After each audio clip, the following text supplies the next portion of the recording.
আসসালামু আলাইকুম। আমি বলকার মম রুনা চ্যানেল থেকে সবাইকে স্বাগতম। আশা করি কাছে কিংবা দূরে, দেশ কিংবা বিদেশে যে যেখানে আছেন সবাই আল্লাহর রহমতে ভালো আছেন। আমিও আপনাদের দোয়ায় ভালো আছি। আজকে নতুন একটি ভিডিও নিয়ে আপনাদের সামনে চলে আসলাম। যে যেখান থেকে আমার ভিডিওটি দেখছেন আশা করি ভালো লাগবে। আর ভালো লাগলে একটা লাইক করে দিবেন আর কমেন্টস করে জানাবেন যে আমার ভিডিওটি কেমন লাগছে। আর নতুন নতুন ভিডিও পেতে আমার চ্যানেলটিকে সাবস্ক্রাইব করে রাখবেন। আজকে আমি আচারের একটি ভিডিও নিয়ে চলে আসলাম। তো আমি এখন চালতার আচার বানাবো। আমি কখনো আচার তেমন করে বানাইনি। আজকে আমি ট্রাই করব যে চালতার আচার কিভাবে বানাতে হয়। আমি এখানে কিছু চালতা নিয়ে নিয়েছি। তো আমার আম্মা চালতাটাকে কেটে সিদ্ধ করে দিয়েছে, তাই আমি চালতাটা সিদ্ধ করিনি।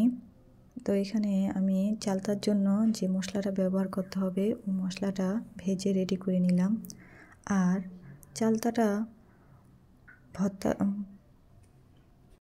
চালতার আচারটা বানানোর জন্য অ্যাট ফার্স্ট আমি কিছু পরিমাণ তেল দিয়ে দিলাম কড়াইতে। দেখতে পাচ্ছেন, আমি জানি না কতখানি লাগবে। তো অ্যাট ফার্স্ট আমার চালতার আচার বানানো হচ্ছে, তো তাই আমি আমার আইডিয়া মতো দিয়ে নিলাম।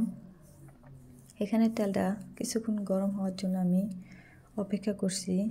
এর মধ্যে আমি একটা শুকনো মরিচ ছিঁড়ে দিয়ে দিলাম। বেশি মরিচ দিব না, কারণ আমার বাচ্চারা খাবে, তাই আমি একটা মরিচই দিলাম। এখন আমি মরিচটাকে নেড়ে চেড়ে একটু ভাজা ভাজা করে নিব। এরপরে আমি চালতার আচারটা দিয়ে দিলাম। সবগুলো চালতা আমি দিয়ে নেড়ে চেড়ে নিব।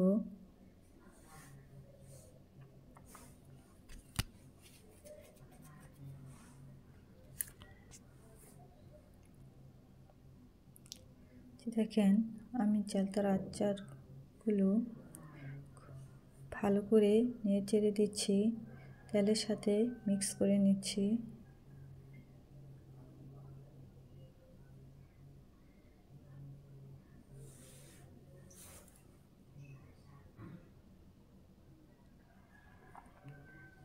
এভাবে উল্টিয়ে পাল্টে অনেকক্ষণ নেড়ে চেড়ে দেব, যাতে করে নিচে না লেগে যায়। আমি এখানে কোনো প্রকারে পানি ইউজ করিনি এখনও। তো নেড়ে চেড়ে দিয়ে ঢাকনাটা লাগিয়ে দিলাম।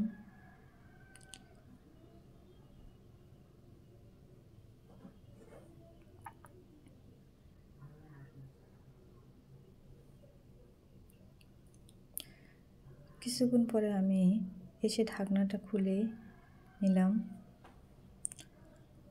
এখন নেড়ে চেড়ে নিব। দেখেন আমার চালতাটা কেমন হয়েছে।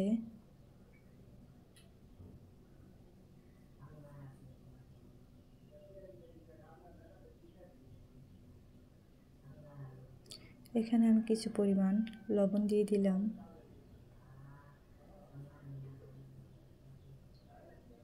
লবণ দিয়ে আবারও আমি একটু ভালো করে নেড়ে চেড়ে দিব।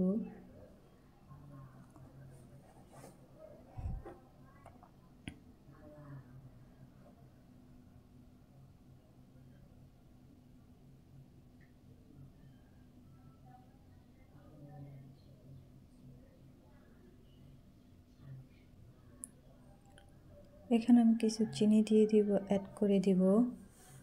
আমি একসাথে চিনিগুলো দিব না, আস্তে আস্তে চিনিটা অ্যাড করব।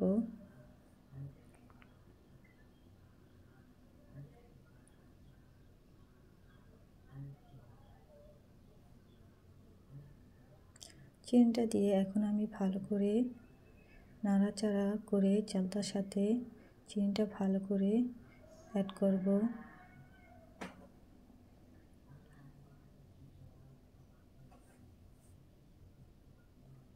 আমি আবারও কিছু চিনি দিয়ে দিলাম।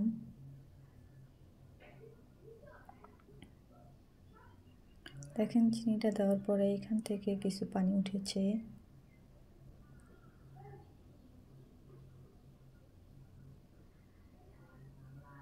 এখন আমি ভালো করে নেড়েচেড়ে দিয়ে আবারও কিছুক্ষণ ঢেকে রেখে দিব। এভাবে আমি কন্টিনিউ আচারটা ঢেকে রান্না করে নিব। দেখেন আমি প্রথমে যে মশলাটা ভেজে নিয়েছিলাম, এখন এই মশলাটা আমি একটু গুঁড়া করে নিব। আমার ব্লেন্ডারটা নষ্ট হয়ে গিয়েছে। গত রমজানে ডাল ব্লেন্ডার করতে গিয়েছিলাম, ব্লেন্ডার করতে গিয়ে ব্লেন্ডারটা নষ্ট করে ফেলেছি। এরপরে আমি আর ব্লেন্ডারটা ঠিক করিনি, তার জন্য আমার পাটাতে পিষে মশলাটা গুঁড়া করতে হচ্ছে। এখানে দেখেন আমি আমার মশলাটা ভালো করে গুঁড়ো করে নিয়েছি।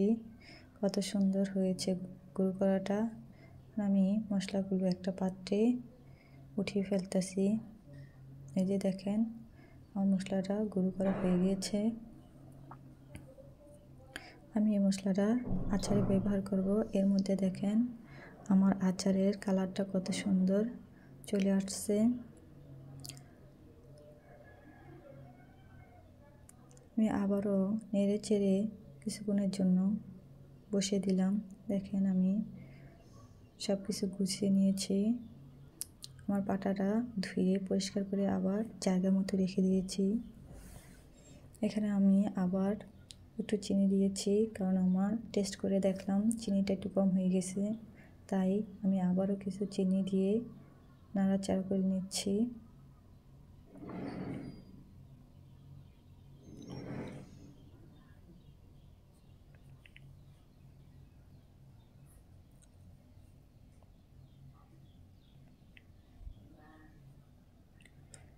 এই যে দেখেন আমার আচারটা এখন কতটা সুন্দর দেখাচ্ছে।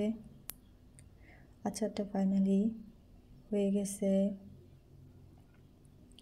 আমি একটু টেস্ট করেছিলাম, দেখলাম ভালোই হয়েছে।